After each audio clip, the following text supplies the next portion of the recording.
जैसे हालात है, पाकिस्तान की तरफ से 120 घंटे से गोलियां और बम दागे जा रहे हैं। कल एक दिन में पाकिस्तान की गोलीबारी में 8 निर्दोष नागरिकों को अपनी जान गंवानी पड़ी, जिसका भारत ने बदला ले लिया है। मुंह तोड़ जवाब पाकिस्तान को दिया गया है।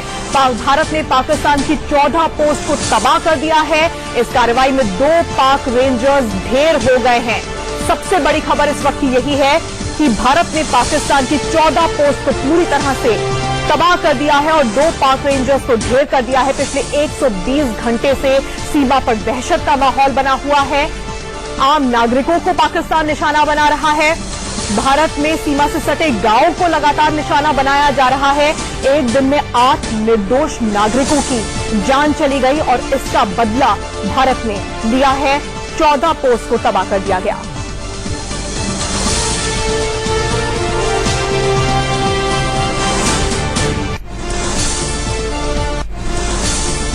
देश की सबसे बड़ी खबर पर इंडिया न्यूज की सबसे बड़ी कवरेज जारी है। एलओसी से लेकर इंटरनेशनल बॉर्डर तक इंडिया न्यूज के रिपोर्टर मौजूद हैं।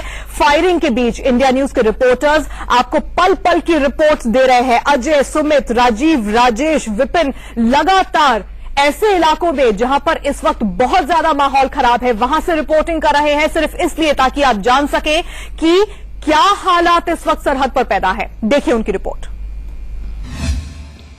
बीएसएफ को पहले से जानकारियां मिल रही थी कि आतंकी जो है वो फायरिंग की आड़ में जो है घुसपैठ कर सकते हैं। ऐसे में हीरानगर सेक्टर में पहले ही बीएसएफ काफी अलर्ट थी। हम आपको बताने की कोशिश करते हैं कि किस तरह का टेरेन जो है यहाँ पे है। आप देखेंगे ये इंटरनेशनल बॉर्डर के आगे का इलाका है। यहाँ पर यहाँ से कुछ दूरी पर जो है वो फेंस है और फेंस के पहले आप देखें तो बिल्कुल प्लेन इलाका है। बीच में एक नदी जो है, छोटी सी नदी बहती है जो पाकिस्तान की ओर भी जाती है और यही जो इलाका है, इसी इलाके को कैटर करके कहीं ना कहीं घुसपैठ करने के प्रयास जो है वो पाकिस्तान की तरफ से होने थे। 28 और 29 की रात को जब पाकिस्तान की तरफ कुछ हलचल हुई तो बीएसएफ के अलर्ट जवानों ने एचएसटीआई पे देखा कि क्या हो रहा है। देखा तो 3 से 4 जो आतंकी जो है वो हथियारों के सहित जो है पहले जानवर की शक्ल में हाथ और पांव के बल चलकर आगे आए और उसके बाद जब फेंस के ज्यादा नजदीक पहुंचना था तो वो रेंगना शुरू कर गए। कहीं ना कहीं बीएसएफ को जो है वो शक हुआ, जवानों को शक हुआ कि ये आतंकी हैं और घुसपैठ करने की फिराक में हैं। जैसे ही वो पास पहुंचे तो उन्होंने देखा कि बीएसएफ के लोग अलर्ट हैं। बीएसएफ ने जब छोटा फायर किया तो आतंकी तुरंत वहां से गायब हो गए और छिप गए। दूसरे दिन भी आतंकी आने होते हैं और उसके बाद एक बार फिर से पाकिस्तान वही चीजें दोहराने शुरू हो जाता है। आप देख सकते हैं लोग अपने मवेशियों के साथ अपना सामान लेकर कभी मोटरसाइकिल पर, गाड़ियों में यहां से निकल रहे हैं क्योंकि अर्निया में सुबह से फायरिंग हो रही है। तेज गोलाबारी की बात करें तो अर्निया में इस समय भी बॉम्बार्डमेंट जो है वो चल रही है और क्षति की बात करें तो 3 लोग इस गोलाबारी में जो है वो जख्मी हुए हैं, घायल हुए हैं। उन्हें तुरंत उपचार के लिए अस्पताल में भर्ती कराया गया है। आप देख सकते हैं कुछ लोग यहां पर मवेशियों को लेकर जाते हुए। एक और धमाके की आवाज यहां पर आई है।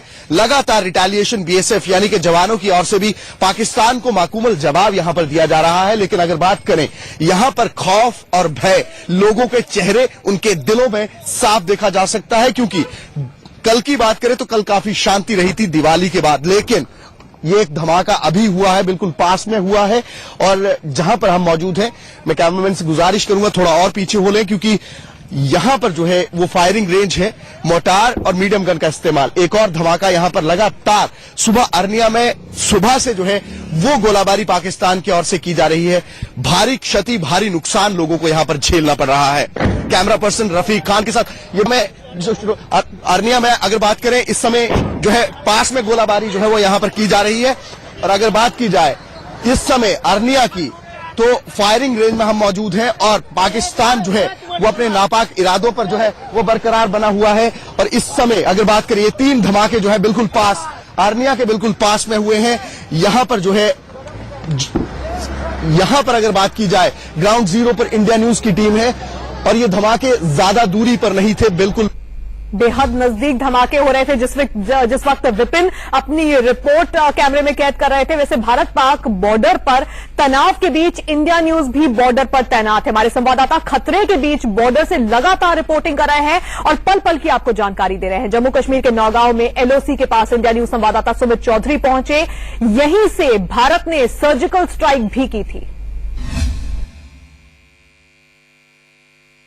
इंडिया न्यूज की टीम इस समय जहां मौजूद है जिन जंगलों में, ये नौगांव के जंगल है। जी हाँ, नौगांव के वो जंगल जहां पर अक्सर आतंकी इन्हीं घने जंगलों का फायदा उठाते हुए वैली में घुसने की कोशिश करते हैं।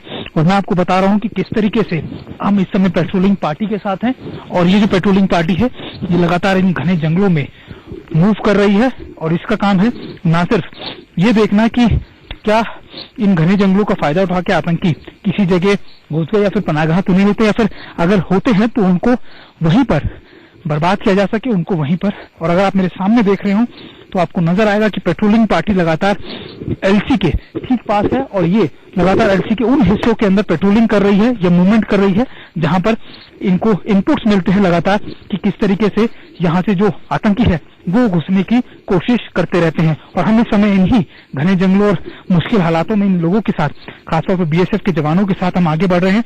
और इनका काम है ना सिर्फ पेट्रोलिंग करते रहना, बल्कि ये भी देखना कि कैसे आप लोगों को इनके साथ आगे ना अपनी टीम के क्लोज कोऑर्डिनेशन में रहना है। क्योंकि अक्सर आतंकी क्या करते हैं कि एम्बुश लगाकर या फिर छोटी छोटी जगहों के हाइडआउट लेकर घुस जाते हैं, बैठ जाते हैं और ऐसी जगहों पर आसानी से इस्तेमाल करते हैं। नौगांव इसलिए भी बहुत ज्यादा संवेदनशील इलाका है क्योंकि आपको मैं बता दूं कि पिछले 6 महीने में सबसे ज्यादा जो आतंकी ढेर हुए या मारे गए वो इसी इलाके में थे। करीबन 20 से ज्यादा आतंकी पिछले 6 महीने में इसी इलाके से मारे गए हैं। इस वक्त हमारे 2 संवाददाता हमारे साथ जुड़े हुए हैं। एलओसी के बेहद नजदीक पलावाला गांव से अजय जांड्याल हमारे साथ जुड़े हुए हैं, साथ ही रोहित पुरेठा हमारे साथ न्यूज रूम से जुड़े हुए हैं, और स्टूडियो में मेरे साथ मैत्री भी जुड़ी हुई है। सबसे पहले मैत्री मैं आपके पास आना चाहूंगी, ये बताइए कि पिछले 120 घंटे से क्या कुछ चल रहा है सीमा पर, सीमा से सटे इलाकों में। बिल्कुल, तो पूरा घटनाक्रम बताते हैं कैसे स्थिति तनावपूर्ण होती चली गई। शुरुआत करेंगे किस तरह से ये हमले शुरू हुए। भारत ने 8 नागरिकों की मौत का बदला ले लिया है, ये सबसे बड़ी खबर है। पाकिस्तान की 14 पोस्ट को तबाह कर दिया है। कल पाकिस्तान की 14 आर्मी पोस्ट पर हमला किया भारत की जवाबी कार्रवाई में। अरनी और रामगढ़ में पाकिस्तान की पोस्ट को तबाह किया गया। भारत की जवाबी कार्रवाई में 2 रेंजर्स भी ढेर हो गए, ऐसी खबर भी आई इस जवाबी कार्रवाई में। और रामगढ़ में गांवों को पाकिस्तान ने निशाना बनाया था। जो एलओसी पे जितने गांव हैं, रिहायशी इलाकों में लगातार पाकिस्तानी जो है रेंजर्स हैं वो मोर्टार दाग रहे हैं, फायरिंग कर रहे हैं, आम लोगों की जानें जा रही हैं। सिर्फ रामगढ़ में 6 लोगों की मौत हो गई है, इसकी खबर भी हम लगातार अपने दर्शकों तक पहुंचा रहे थे। मरने वालों में 5 और 7 साल का बच्चा भी शामिल है। कितनी शर्मनाक बात है। लगातार इस तरह के प्रॉक्सी वॉर की सिचुएशन पाकिस्तान खड़ी कर रहा है। राजौरी में 2 महिलाओं की मौत हो गई थी, वहां से भी रिपोर्टिंग की थी हमारे संवाददाताओं ने। मौजूदा हालात पर राजनाथ सिंह की दिल्ली में हाई लेवल मीटिंग हुई। सेना को करारा जवाब देने के लिए कहा है गृह मंत्री ने कि हर हमले का करारा जवाब दिया जाएगा। कठुआ में घुसपैठ की कोशिश हुई, उन तमाम इलाकों को मैप के जरिए भी हम आपको दिखा रहे हैं। कठुआ में घुसपैठ की कोशिश हुई, कई घुसपैठ की तस्वीरें भी आई, कैमरे में कैद हुई। वो 6 पाक आतंकी मारे गए, ऐसा सूत्रों का भी दावा है। इस घुसपैठ की कोशिश को हमारे फोर्सेज ने नाकाम किया। जी तान्या। बिल्कुल, तो मैत्री बता रही हैं कि कब कब क्या हुआ। 19 अक्टूबर को कैसे घुसपैठ की कोशिश हुई थी, 6 आतंकियों को ढेर कर दिया गया था। अजय हमारे साथ जुड़े हुए हैं, जैसा कि मैंने बताया एलओसी के बेहद नजदीक इस वक्त मौजूद है अजय जांड्याल। अजय, वहां पर स्थिति कितनी तनावपूर्ण है, इसका अंदाजा आपकी जो रिपोर्ट्स हम तक पहुंच रही हैं, जो तस्वीरें आप भेज रहे हैं, उससे हम लगा सकते हैं। इस तनावपूर्ण माहौल के बीच आप एलओसी के बेहद नजदीक मौजूद है, ये बताइए कि भारतीय फोर्सेस, बीएसएफ, आर्मी किस तरह से पाकिस्तान को इस वक्त करारा जवाब दे रही है।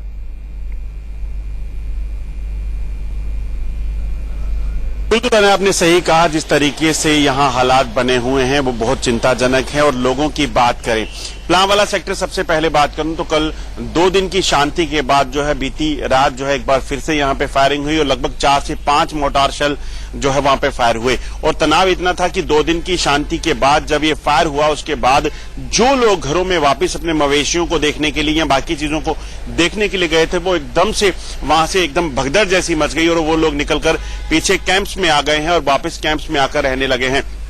वहीं अगर दूसरी बात करें नौशहरा सेक्टर की, तो नौशहरा सेक्टर जो है वो इलाका पड़ा जिसमें कल सबसे पहले जो है वो शेलिंग शुरू हुई और वहां जो शेलिंग हुई उसके कारण जो है कल 2 मौतें राजौरी डिस्ट्रिक्ट में जो यहाँ का किरनी गांव पड़ता है वहां पर हुई और लगातार वो जो बढ़ती चली गई शेलिंग जो बालाकोट और मनकोट के अलावा मेंढर सेक्टर तक चली गई। और पाकिस्तान ने जो 120 mm मोटार जो शेल जो है वो इस्तेमाल कर रहा है वो लोगों पर धागे वो सबसे बड़ी चिंता का विषय लोगों के लिए बिल्कुल, ये बने सब हुए हैं। बहुत ज्यादा इस वक्त चिंता का विषय बन गया है। रोहित का रुख करेंगे जो कि न्यूज रूम से इस वक्त हमारे साथ जुड़े हुए हैं। रोहित, एक तरफ सीज फायर का उल्लंघन नहीं रुक रहा है, हैवी शेलिंग हो रही है, हैवी फायरिंग पाकिस्तान की ओर से हो रही है, सीमा से सटे गांवों को निशाना बनाया जा रहा है, आम नागरिकों को निशाना बनाया जा रहा है। हमने अपने 8 नागरिकों को खो दिया है पाकिस्तान से हो रही गोलीबारी में।